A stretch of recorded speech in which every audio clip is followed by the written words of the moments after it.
कहते हैं कि देखिए औकाफ में 8 लाख एकड़ है। अरे भैया, आपके हिंदू टेम्पल्स में भी इतनी संपत्ति है, वहां आप क्या कर रहे हो? वहां आप क्या कर रहे हो? बाकी स्टेट्स में देखो ना।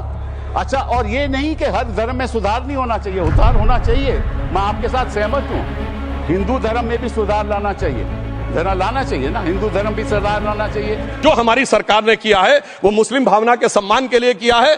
और जहां तक मैं कहना चाहूंगा, हिंदू समाज के बारे में बात करते हैं, हमारे यहां कोई प्रॉब्लम नहीं है। हमारे यहां कोई ऐसा नहीं कि हज पे कोई गैर मुस्लिम नहीं जा सकता। हमारे देखिए कुंभ में 50 लाख विदेशी आए थे और किसी से नहीं कहा या कन्वर्ट हो जाओ। इसलिए मैं कहना चाहता हूं, हिंदुइज्म की धारणा और बाकी धारणा का जो तुलना करने का प्रयास करते हैं वो बहुत उचित नहीं है। मगर सभापति महोदय, इस वक्त ने कई अद्भुत नजारे दिखाए। इस्लाम में जो काफिर से ज्यादा मुशरिक और शिर्क को बुरा माना गया, यानी जो भगवान को माने ही नहीं। यहां देखिए वो लेफ्ट के लोग जो कहते हैं धर्म एक अफीम है, वो आज खुदाई खिदमतगार बन के खड़े हो गए। सोचिए कैसा बदलाव आया है। और सर, मुझे एक और चीज नजर आती है। एक पुराना गीत था, वक्त ने किया क्या हसी सितम। तो आज मैं कहना चाहूंगा, वक्त ने किया क्या हसी सितम कि मुस्लिम लीग और शिवसेना मिलके हो गए हम।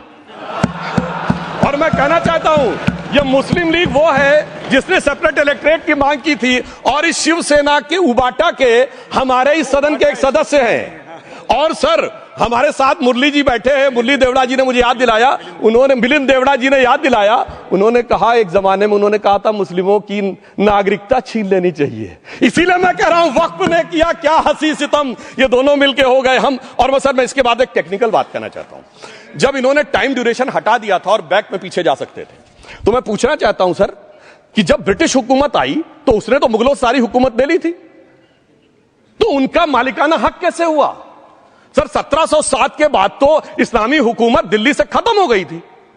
एक आखिरी मुगल बादशाह शाह आलम के लिए तो बोला जाता था सल्तनते शाह आलम दे लाल किले ते पालम, यानी आज का IGI एयरपोर्ट। तो साहब, उसके बाद ये गुजरात के सूरत से लेकर लखनऊ तक उनका मालिकाना हक निकलने कहां से लगा? अरे भाई, जब दिल्ली को कैप्चर किया था अंग्रेजों ने तो सारी जमीन अंग्रेजों की थी। तो जब मैं अपने कांग्रेस के मित्रों से पूछना चाहता हूं, ये जब गवर्नमेंट ऑफ इंडिया एक्ट में पावर डीड ट्रांसफर की थी तो पढ़े नहीं थे क्या, या खोखले कागज पर साइन कर लिए थे, या कागज सही था, आप खोखला करने की बात है? मैं पूछना चाहता हूं, जब 250 साल तक वो हुकूमत ही नहीं रही तो उस हुकूमत के फरमान की लेजिटिमेसी कैसे हो सकती है? ये मैं कानूनविदों के लिए भी एक फूड फॉर थॉट रखने की बात करता हूं। और दूसरी बात मैं कहना चाहता हूं, ये किन हुकूमतों की बात कर रहे हैं सभापति महोदय? अगर सूरत नगर निगम पे दावा है मुगल के जमाने का और तमिलनाडु के मंदिर पर अरकाट के नवाब का, सभापति महोदय, ये वो हुकूमतें थी जो जजिया लगाती थी, ये वो हुकूमतें थी जो जिम्मी का कॉन्सेप्ट रखती थी, ये वो हुकूमतें थी जो गाजी की बात करती थी। क्या भारत के संविधान में उन हुकूमतों के फरमान को सही मान्यता देना सही है? बिल्कुल गलत है। मैं कहता हूं, बाबा साहब अंबेडकर के संविधान में यदि आप ऐसी हुकूमतों के फरमान को रखने की कोशिश करते हैं तो this is fraud on constitution. और हमारी सरकार ने अगर बैकडेट से वो बंद किया है तो उस फ्रॉड को रोकने की पूरी व्यवस्था की है। और यहां पर मैं ये भी कहना चाहता हूं सभापति महोदय, जमींदारी उन्मूलन 1948 में हो गया, मगर ये बाद में जमींदार कैसे क्रिएट हो गए? हमने बचपन में विनोबा भावे, हम लोग के जन्म से बहुत पहले की बात है, विनोबा भावे जी के भूदान आंदोलन की बात सुनी थी, जिसमें जमींदारों से पैसा लेके, जमीन लेके गरीबों को दी जाती थी। पर सभापति महोदय, कभी आपने सुना कि गरीबों की जमीन जमींदारों को मिल जाए? वो 2013 के बोर्ड ने वो व्यवस्था कर रखी थी, यानी वो भूदान आंदोलन था गांधी जी के शिष्य विनोबा जी का। तो आज के गांधियों के नेतृत्व में भू हड़प आंदोलन शुरू हो गया। अगर वो भूदान आंदोलन था तो ये भू हड़प आंदोलन था।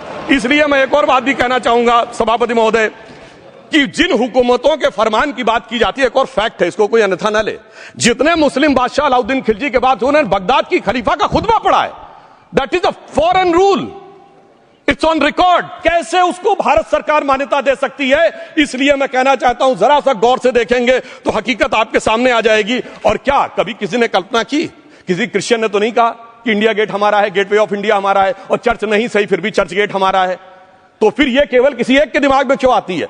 हमने जो इवैक्यू एक्ट के तहत दे दिया था पाकिस्तान के गए लोगों को, क्या हमारे जो सिख और हिंदू भाई आए थे उनकी जमीनें मिली?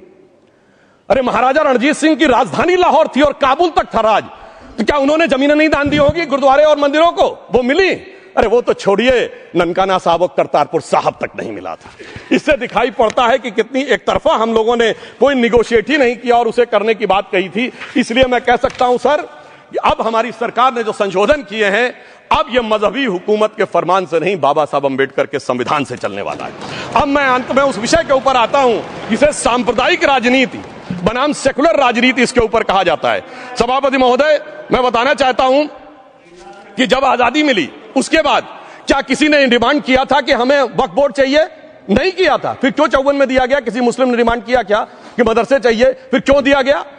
मुस्लिम समाज तो राष्ट्र की मुख्य धारा में आने को तैयार था, इसीलिए यूसुफ खान, दिलीप कुमार के नाम से आने में उन्हें कोई प्रॉब्लम नहीं थी।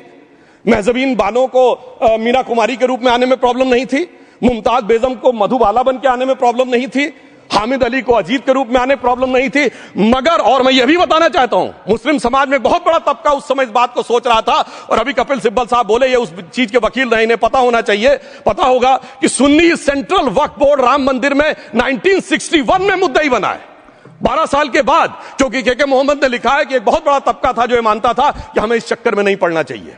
मगर अफसोस कि वही लेफ्टिस्टों, सेकुलरिस्टों ने उनको समझाकर इस मुकाम तक लाकर खड़ा कर लिया।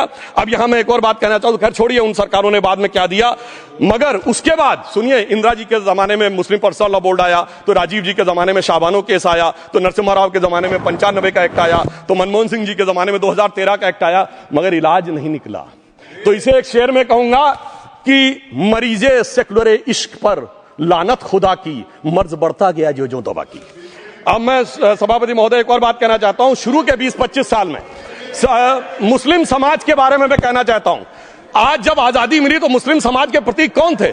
उस्ताद बिस्मिल्लाह खां, उस्ताद फरीदुद्दीन डागर, उस्ताद बड़े गुलाम अली, उस्ताद जाकिर हुसैन, जिनकी अभी कुछ दिन पहले डेथ हुई, बड़े बड़े नगमा निवार, हसरत जयपुरी, मजरूर सुल्तानपुरी, साहिर लुधियानवी, कैफी आजमी, जोश मलियाबादी, जिगर मुरादाबादी। अब सर क्या हो गया? तब मुस्लिम समाज इन अदब के शाहकारों के साथ जोड़ा जाता था। आज मुस्लिम समाज का नेतृत्व किन लोगों के साथ जोड़ता है? इशरत जहां, याकूब मेनन, मुख्तार अंसारी, अतीक अहमद, दाऊद इब्राहिम। कौन जोड़ रहा है ये? तब से सर, जब से ये सेकुलर हो गया देश 1976 से और सेकुलर सियासत शुरू हुई, उसने ले जाकर इनको इस मुकाम तक पहुंचाया। और इस वक्फ बोर्ड के बिल में भी जो बात कही जा रही है सर, मुस्लिम समाज को यह समझाया गया कि तुम्हें बीजेपी वालों को तुमसे बड़ी अदावत है, और कहा गया इनको बड़ी मोहब्बत है। जब यह देश आजाद हुआ, मैं उत्तर प्रदेश का रहने वाला हूं, उत्तर प्रदेश में 1931 की सेंसस में 8% रेट ऑफ डेथ थी और सैयद मुसलमानों में 24% थी। यूपी की ब्यूरोक्रेसी में 20% थे। आज कहां चले गए सब? मैं एक लाइन में कहना चाहूंगा, ये अदावत और मोहब्बत की सियासत में ऐसे फंसे कि किसी को किसी की मोहब्बत ने मारा, किसी को किसी की अदावत ने मारा, मगर इस शराफत अली को सेकुलर सियासत ने मारा।